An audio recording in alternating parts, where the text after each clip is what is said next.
Hi, I'm Shashank Bhargava, and you're listening to Three Things, the Indian Express news show. Anyone who's ever dreamt of making it big in any field knows that it requires a combination of hard work and luck. And while luck is not in our control, one hopes that it is evenly distributed, and that hard work is what ultimately makes the difference. Merit, ideally, is what should count. And this is true for cricket as well. After all, it is a field where there is competition at every rung, and where the process of making it to the national team or a Premier League can often be brutal. But it turns out that, at least in the case of Puducherry, this is not always true.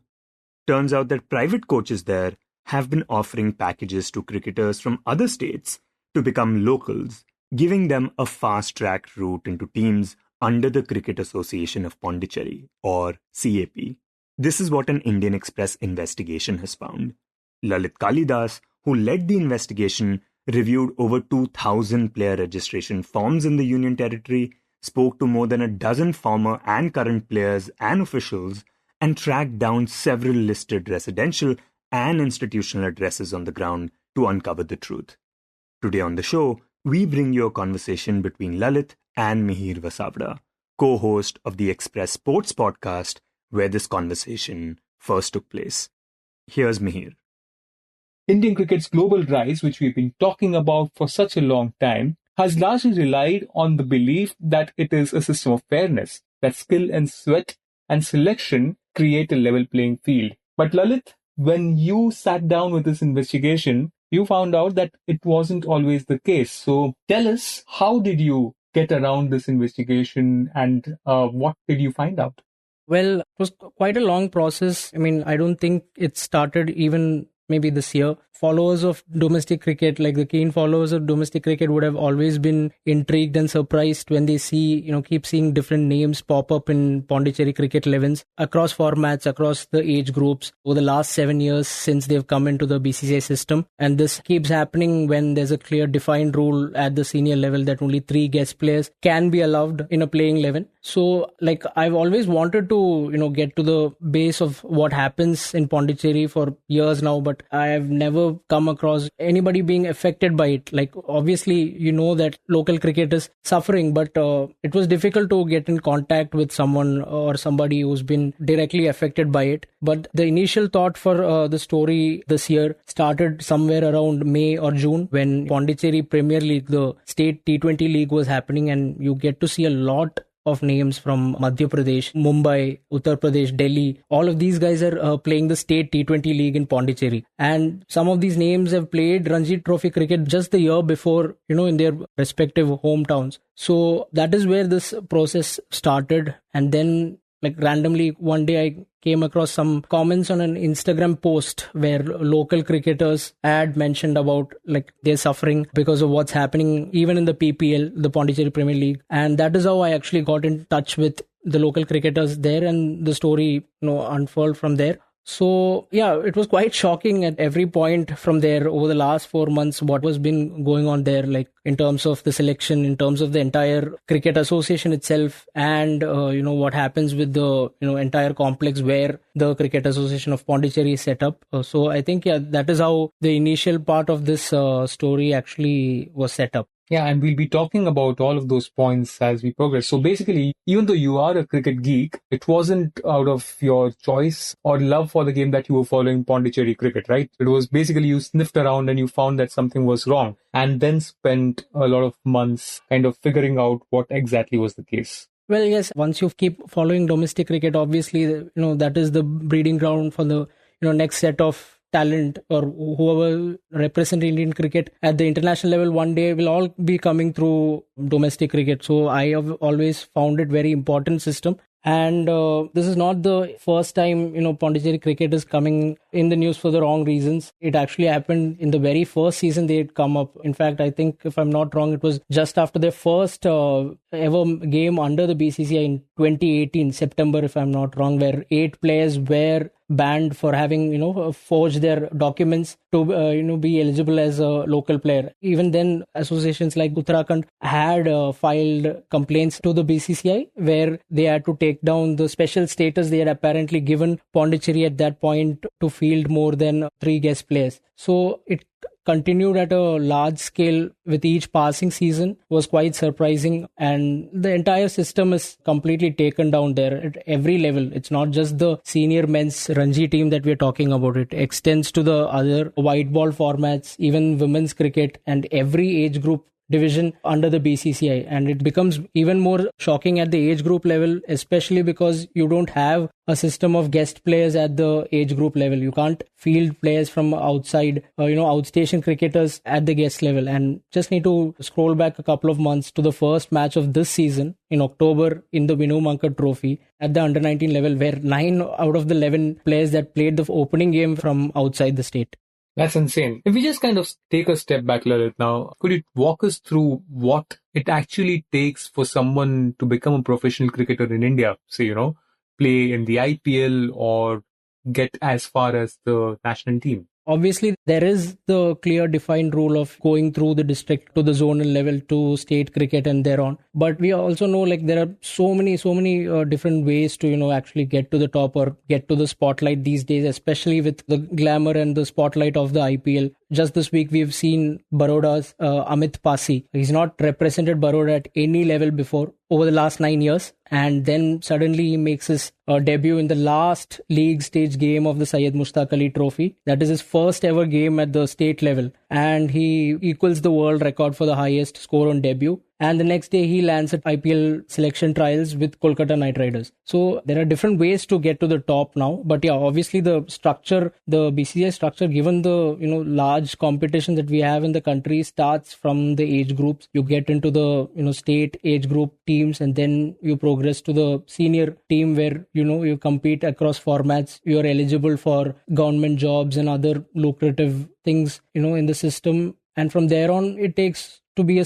really special player to get to the top. And I'm assuming that when you are starting out, say at a junior level or at a zonal level, the domicile plays a big part. Like you have to be living in that city or that state to stand a chance. So when you went around sniffing at whatever was happening in Pondicherry, what did your investigation reveal, and to what extent was the problem there? Well, yeah, especially in the age group cricket, I think that findings were, actually the most shocking for me in terms of, like you said, domicile is a very important part at the age group level. Even though the BCCI only mandates 1 year's education certificate in that particular region of a state, or 1 year's residency, that can be easily manipulated anywhere, and that just goes to another level in Pondicherry. Like I had visited 5 addresses, 5 key addresses, which kept popping up quite often in the eligibility, all the registration forms of the players. And yeah, there were a lot of age group players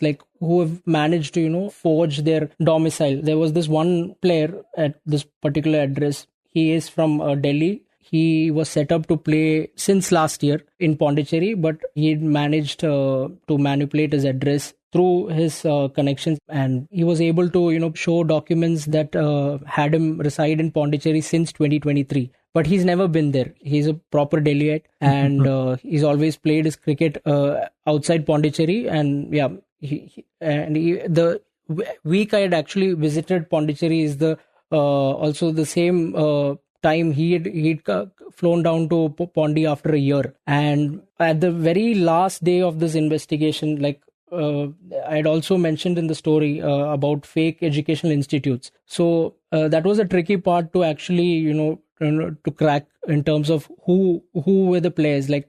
I had a list of players in terms of which was the institute they were actually set up in. So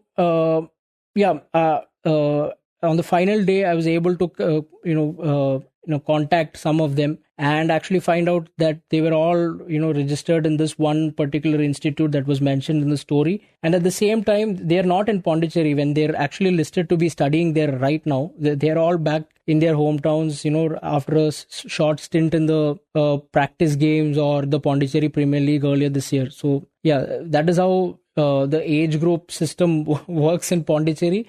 And that is how easily, they've been able to manipulate the BCCI norms in Pondicherry.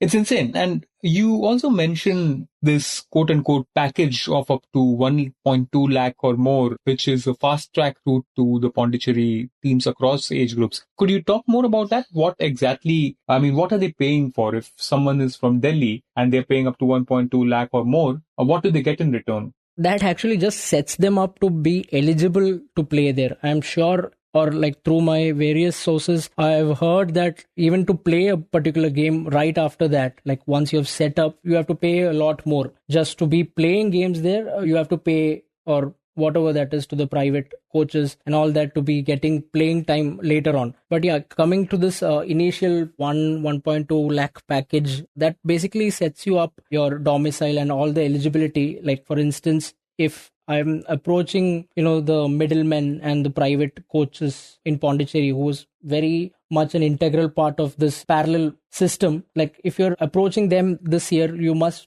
be able to do that by September every year, because that is when your educational, I think the deadlines are by then. So if you're able to, sneak in a word with the coaches there by the end of September, they will be able to provide you backdated college admissions in various courses depending on what you've studied, say in 12th grade. Depending on your stream, they're able to, set you up in different streams in Pondicherry, in different courses in shady educational institutes. And they'll also be able to do that by, manipulating the dates to say June, which actually makes you eligible to play from, the start of the next domestic season. Say in 2026, the domestic season starts by August. So since you have already been, enrolled in a course in June, you've completed a year's status in Pondicherry by the records. So for that setup, it costs about 1.2 lakhs in terms of semester fees and all that. And there is apparently a special package just for the Aadhaar cards and the residential agreements, which will cost you about just 16,000 rupees. And you've set up a fake Aadhaar address for yourself to use in terms of all the registration process and everything that BCCI would require the following year. It's incredible. And these education courses that you talk about, is anyone supposed to verify that? Or is it just like you enroll and that's okay, no one's going to check? Well, that is where it actually gets tricky. I mean, the association, like whoever I've spoken to, this Mr. Venkatraman, who had come on record when I visited Pondicherry Stadium, he is the under-19 men's coach right now. He's been a former secretary of the association, and he was also the assistant coach of the Duleep Trophy South Zone team this time. So, well, that explains who he is. So he had told that it is not the job of the association. Like, we can't be going and verifying the documents and the education certificates, like how legitimate all of these are by each player. And even I've come to hear that the BCCI system is something similar. They do not go every year and verify every player's documents unless there is an objection raised. So that is where it gets tricky for the system to actually verify even education certificates or government documents for that matter. So that is their counter reaction to this whole mess that's happening. Like even P. Damodaran, the founder of the CAP, has told us that how are we supposed to verify these government documents like Aadhaar and the Aadhaar addresses and even the educational certificates. I like all this kind of, raises this one question that I have. Why Pondicherry of all places? To be honest, I don't think Pondicherry is the only place where it's happening. But I also think it happens a lot more there because, clearly speaking to everybody involved within the CAP, their motivation is clearly not to, spend or invest in developing Pondicherry cricket or like developing, the grassroots game over there.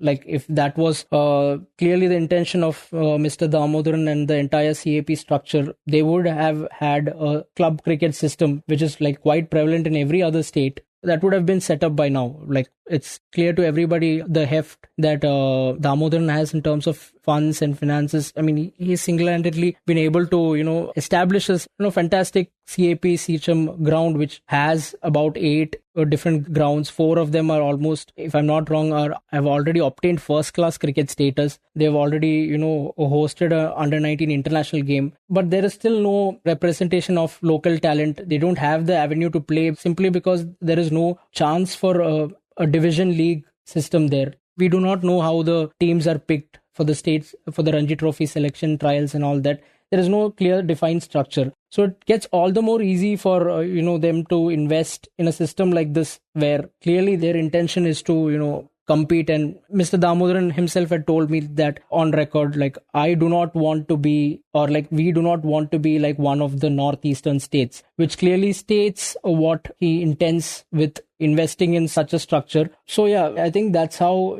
it becomes easy for Pondicherry to, work in the way they are right now. And yeah.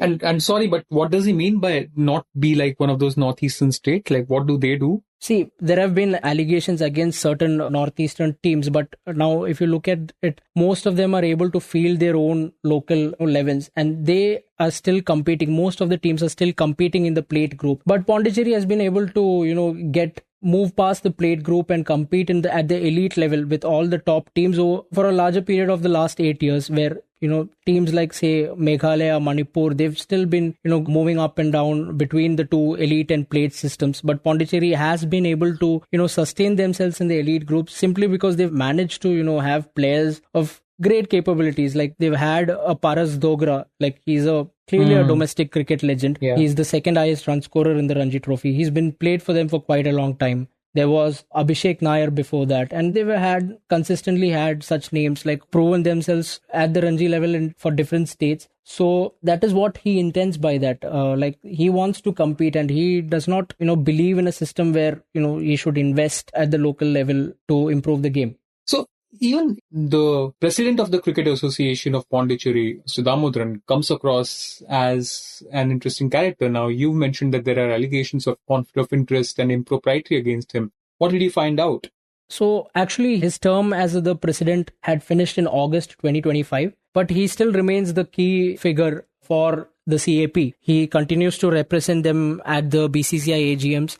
And for the large part of the last 8 years, the entire the key positions within the CAP were all controlled by employees from his private company, the Seacom Technologies Wires and Cables Company. We've had 2 past presidents, which includes him, of course, who continues to hold very key important positions as directors in Seacom Technologies. We've had 2 former treasurers of the association since between 2018 and early 2025, who are holding key positions within the Seacom Technologies. And more interestingly, the voting members of the CAP, like, we do not have public records available since 2022. The last records that I've been able to obtain is for the voting term between 2019 and 2022. And it is quite shocking that out of the 32 voting members, 21 of them are holding positions in Seacom, which includes 13 life members, out of which 8 were employed by his private company.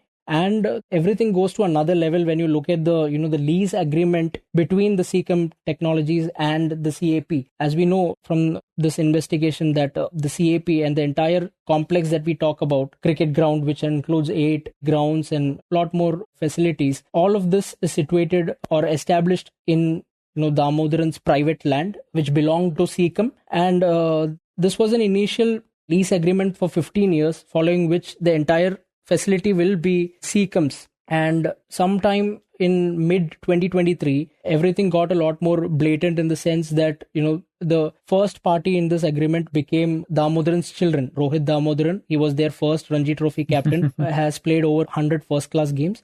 And Damodaran's daughter, Pooja. So the lease agreement got upgraded in the sense that it was now between Damodaran's children and the CAP, and this lease agreement is supposed to expire in 2039, following which every established infrastructure within this CAP could fall into private hands, could fall back into Damodaran's hands, and this will include upgrades or anything of that matter, which was done using BCCI funds over the year. So every year, every association gets annual grants from the BCCI. I mean, it's a lot lesser for the new teams like Pondicherry. They've been getting around 10 crore for like 3-4 years, and for the last 2 years, they've been getting 17 crores each. So you can expect, by in the next 15 or 14 years, the amount will definitely likely to increase, and whatever upgrades and everything that is spent on this facility, which is now valued at 100 crores according to Damodaran, will all be going to his children. His family, yeah, yeah. What has Damodaran said? You've spoken to him, you've reached out to him, extensively interviewed him. What did he say about all these allegations? Obviously, I mean, he's denied every question and every allegation that has been placed. And despite clear records being placed, he's contradicted himself from earlier this year in terms of the conflict of interest allegation. Like there was a BCCI rejoinder he had replied to a complaint from one of the Pondicherry Cricketers Forum from last year that had happened in May 2025, where he had admitted to the BCCI that at least 5 of the 13 life members were or are SECUM employees. But within the 5 months now, he says that there has never been any life member who was attached to both the CAP and SECUM at the same time. And in terms of not setting up a club system, he blames the schools in Pondicherry who continue to turn against promotion of cricket, and that was his claim over there. And in terms of why just a single ground where every infrastructure has been built, and he says that it is not easy to procure large scale land in Pondicherry, so I've been able to afford it. He's quite magnanimous in that way, that he's been able to provide everything for Pondicherry in terms of establishing a ground. So I don't think he's given very well defined answers for any of this that clears him of whatever allegations were placed against him. So yeah, these were some of his responses to our queries that we had placed on an email to him. Right. And if we were to kind of, come to the end of this discussion, where does the BCCI's role come into this? What are the checks and balances they should have in place? And the BCCI secretary also reacted. He said that they'll be looking into these allegations. So what exactly is happening on BCCI fronts? Because everything that's happening over here is happening under their watch, right? Absolutely. I think this is where they should have, if they are really watching or keeping a watch on whatever is progressing at the domestic level every year. There are obviously departments who are looking into it. There is a game director of the BCCI. There are several departments to look at all the malpractices that is happening. There is an anti-corruption unit which has not actually responded to several complaints from the Pondicherry Cricketers Forum for nearly 7 years. And interestingly, they've got a first response since our report was published. They've got a first response for one of the complaints raised last year. That happens to be 2 days after the story is published. So this is how the BCCI is working at this level. And if they were actually, keeping a close tab on this, they should have stepped in and asked CAP, look, what's happening? Why are, so many outstation cricketers representing your team? So this is not the IPL. Talking about domestic cricket where you're competing as states. And obviously there is the cushion of the guest place, but this is a blatant exploitation of that rule. And the BCCI, I think, should step in and upgrade their own existing norms of eligibility. It's a good example of the current champions Vidarbha and teams like Madhya Pradesh. They've been able to establish their own constitution that actually does not allow such practices to happen. Because if you look at Vidarbha now, they are a very small region. It comprises only 8 districts. So it would actually be quite tough for them to, groom homegrown talent consistently over the years. And yet they've been 3-time champions of the Ranji Trophy in this 8 years where Pondicherry has come into the system. And they've got a very different system in terms of their constitution does not allow such practices simply because, the minimum eligibility criteria consists of a 3-year period in terms of domicile, in terms of, you should have represented a club, proper club registered under the Vidarbha Association for at least 3 years to be able to play or be eligible to play for the state. So I think those are some of the things that BCCI immediately needs to look at. I'm sure, and we all know that it is just exaggerated. I mean, taken to another level in Pondicherry. I'm sure it happens, in different proportions and across all the states that are competing in the Ranji Trophy. So I think, that is where BCCI should step up first and look into their own constitution, the loopholes in their own system, upgrade it, and then, try to clean up what's happening in Pondicherry.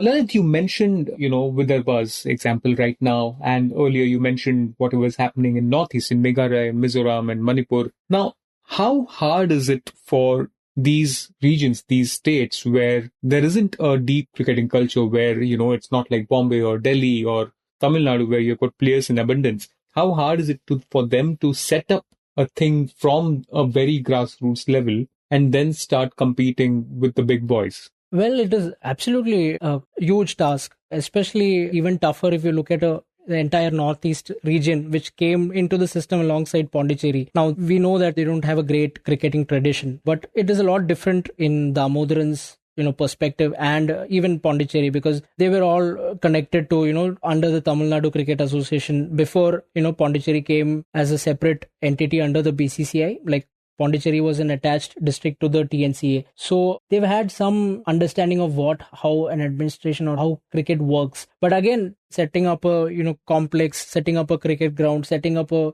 league structure is difficult. You need a lot of finances involved. Even if BCCI will fund at least 50% of it at some point, it is difficult, to set up a system. And, that is where actually Damodaran could have actually made an ideal difference to a place like Pondicherry, because as he says, he is among the top 700 richest Indians last year or so. And he makes about, 800 crores or 900 crores in profits every year from the Seacom Technologies. So he would be able to, fund and establish something. It would be quite easy for him in terms of the finances involved. And as we all can see, Seacom ground is like world-class facilities. I mean, they've been able to establish that in such a short span, like within 7 years. It's no mean feat. But yeah, if you look at other regions to, set up now, just looking into the Northeast cricket, most of the states, like I just visited Guwahati, and, in connection with that, I had done a story. And while speaking to each of the 7 states there, they involved, most of them play their cricket in parts of Gujarat or, on the western borders of the country, simply because they don't have,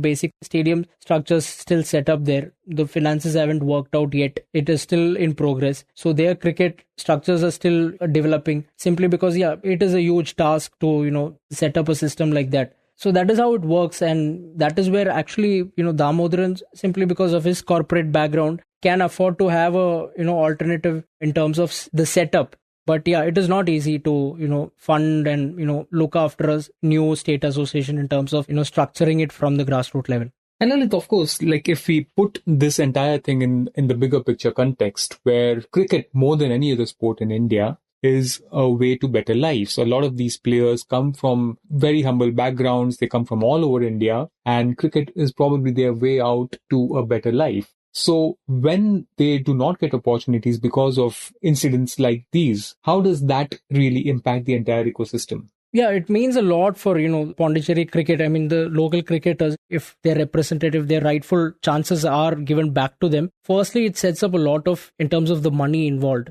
Like, it is not a bad thing. Like, obviously, glamour of international cricket is different. But today, just being a Ranji Trophy cricketer, active Ranji Trophy player means a lot. It opens up a lot of avenues in terms of, at some point, you're eligible to become, BCCI certified coaches. I mean, that sets up a lot of, opportunities both in India and abroad. Like we see, like even active cricketers like, say, Vijay Shankar, he's represented India. He's played a lot for Tamil Nadu. He's currently playing for Tripura, but he's now a BCCI certified coach. So that opens up a lot of avenues for a player like him. It will open up chances like that as well. So that is beyond your playing representation. Then there's obviously the whole lot of opportunities that opens up in terms of employment at the government jobs. Now, among the band players, there was this one player called Raghupati. He had in fact captained Pondicherry in Ranji Trophy games. His future in cricket, it looks bleak at this point, especially after the ban as well. So he's been able to move on because he's had enough games at the domestic level under his belt. He's been able to, land a government job. But among the band players, there is a George Samuel or like a Tennavan or Kalaivan. They've been in the Ranji Trophy squads but haven't landed the opportunity to play. So that cuts their opportunities down. Like they're not eligible yet to, get some of these opportunities that will, mean a lot to all of them. They're not sure about what to do next. Some of them crossed the age group categories as well. So it is quite hard to now look at something else when you've been hoping, when you've been preparing to, someday, land a debut, a Ranji Trophy cap. I mean, that's still special for a lot of cricketers in India. I mean, it still means a lot. Obviously, international cricket is something else, but Ranji Trophy still means a lot to the entire cricketing fraternity in India, simply because, it secures a family or it secures somebody's future. So, that's what it means to all of them in Pondicherry. It's not just getting their representation, it's also about families and, their own careers and their future. Right. And lastly, Lalit, after your story got published, did you get any feedback from the local players or local coaches? What do they expect to happen now?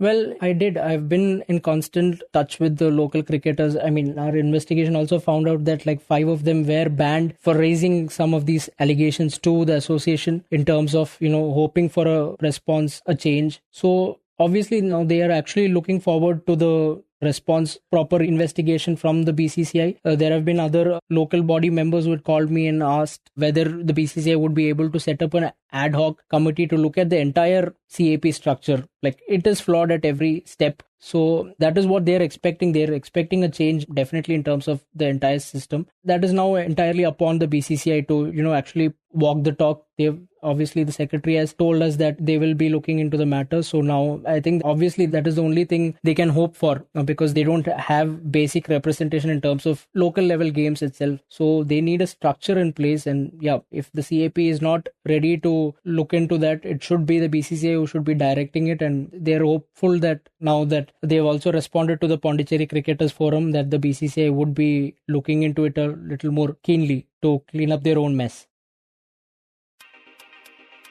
You were listening to 3 Things by the Indian Express. Today's show was written and produced by me, Shashank Bhargava, and was edited and mixed by Suresh Pawar. If you like the show, then do subscribe to us wherever you get your podcasts. You can also recommend the show to someone you think will like it, share it with a friend or someone in your family. It's the best way for people to get to know about us. You can tweet us at Express Podcasts and write to us at podcasts@indianexpress.com.